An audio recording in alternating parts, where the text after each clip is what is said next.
Joining us right now to talk about that, he's followed this relentlessly. Phil Kerpen, president of American Commitment and the Committee to Unleash Prosperity. He's got a great piece about this that gets into how Democrats are raiding Medicare once again to pay for Obamacare again. Phil, thanks for joining us. I mean, this is like Obama Biden 2.0. I mean, this is just a continuation of what we've debated this, and they're doing this. It's just wild. Talk to us about this, because this is billions of dollars.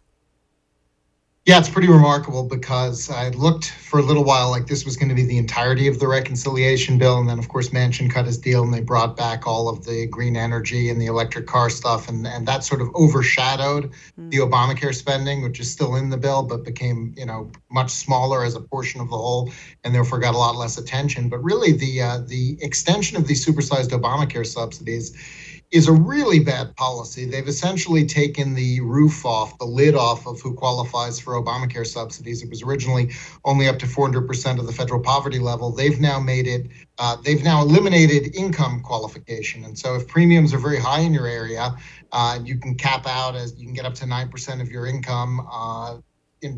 Taxpayers pick up the rest, no matter how much money you make. And so in some expensive areas, high cost areas, with high premiums, you can get people who have 500-600% of the federal poverty level who are getting subsidies even higher than that potentially. And so it's an enormous expenditure of money. And what we've seen over the last couple of years is a lot of employers are dropping their coverage. And of course, we saw this in the first round of Obamacare, but a lot of employers are dropping their coverage because they say, look, you can get subsidized coverage from Obamacare. It's going to be better for you. It's going to be cheaper for everyone. And so millions of people have moved off private employer provided coverage into the Obamacare exchanges, into the expanded Medicaid rolls.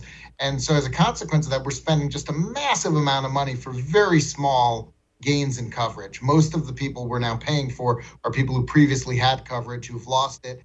And so, it ends up being over $40,000 that taxpayers are spending for each newly insured person, just a completely insane amount of money. And then, kind of the emergency was it was only supposed to be for 2 years. And of course, now they've extended it for 3 more years.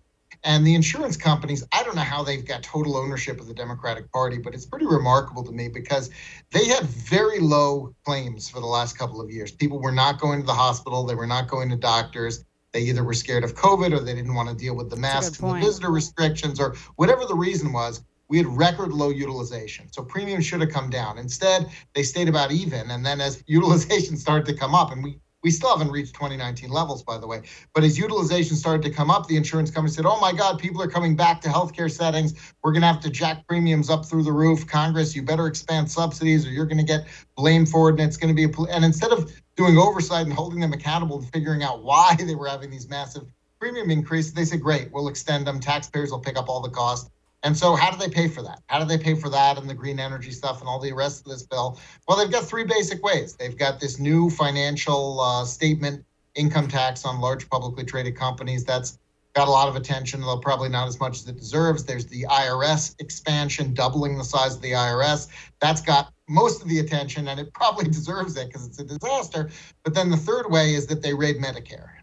They raid Medicare by imposing inflation caps on existing drugs, and starting in 2026, they've got this process where the Secretary of HHS will effectively set the price. They call it a negotiation because that word polls very well. But this negotiation goes like this. The Secretary tells you what the price is. The manufacturer can agree or disagree and negotiate. But at the end of the day, if they don't take the Secretary's price, they get taxed 95% of their total sales of that product, which the estimated revenue from that is zero, because they don't believe any company would ever be able to say no to the government price under that circumstance. So it's price setting, it's price fixing. And they figure through these provisions, they can take about $200 billion out of Medicare prescription drug spending to divert to those other things, the bailouts of the insurance companies and green energy and so forth.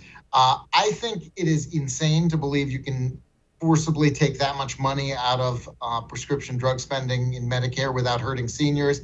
And I also think that the media is just taking, the Democrat talking points and running with it, telling people they're going to lower drug costs.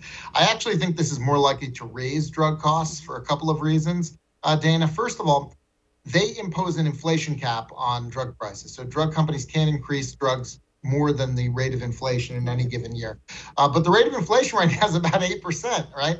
And drugs have only been going up about 2.5%. So if you tell all the drug companies in the future you'll only be able to increase, no matter what happens, by the inflation rate, I think they're all going to take the maximum, because that's going to be the incentive. They're not going to know what the future holds.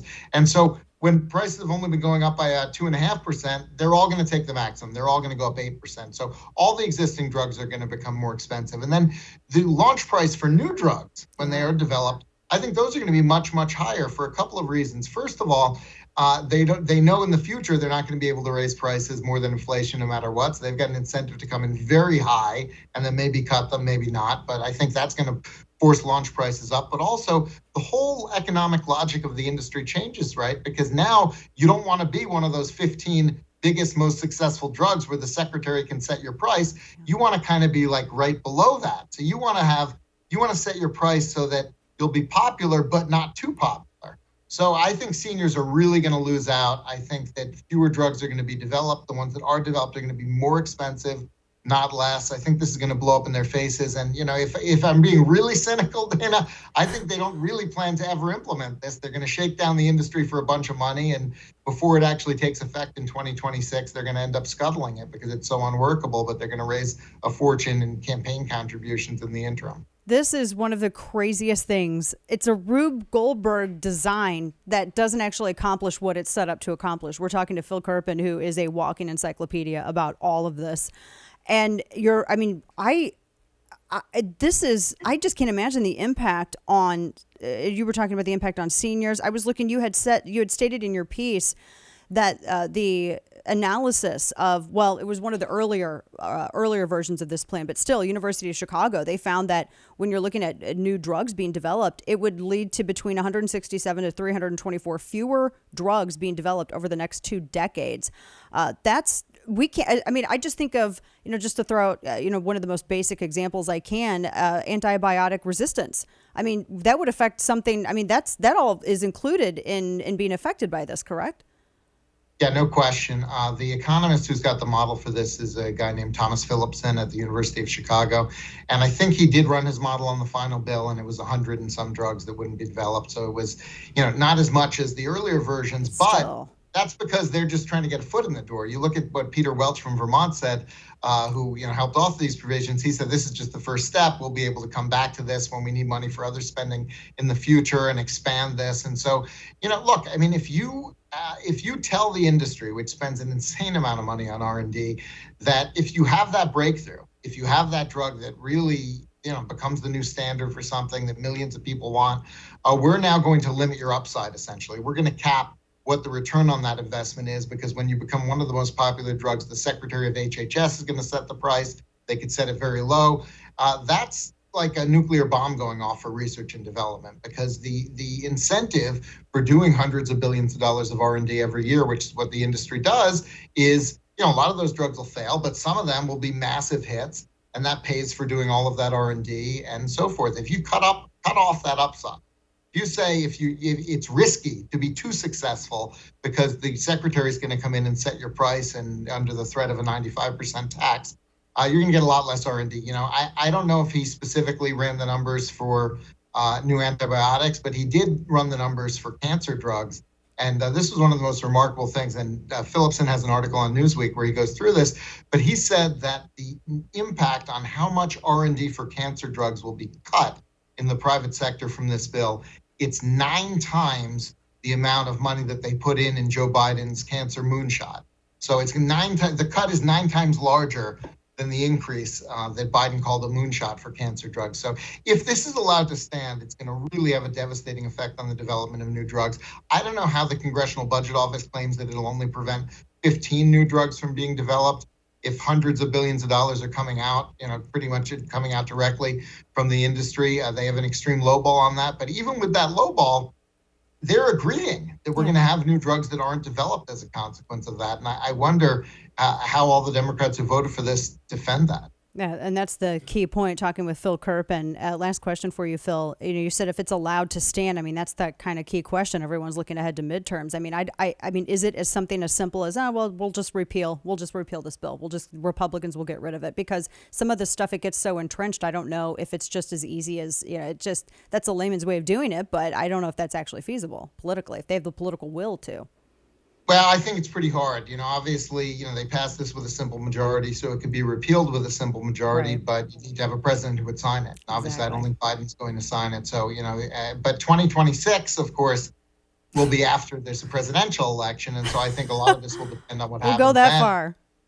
Yeah, I mean, look, you don't set an effective date of 2026 because you definitely want something to happen. Right. You set it because you kind of maybe want it to happen. You definitely want the score so you can spend the money according to the score.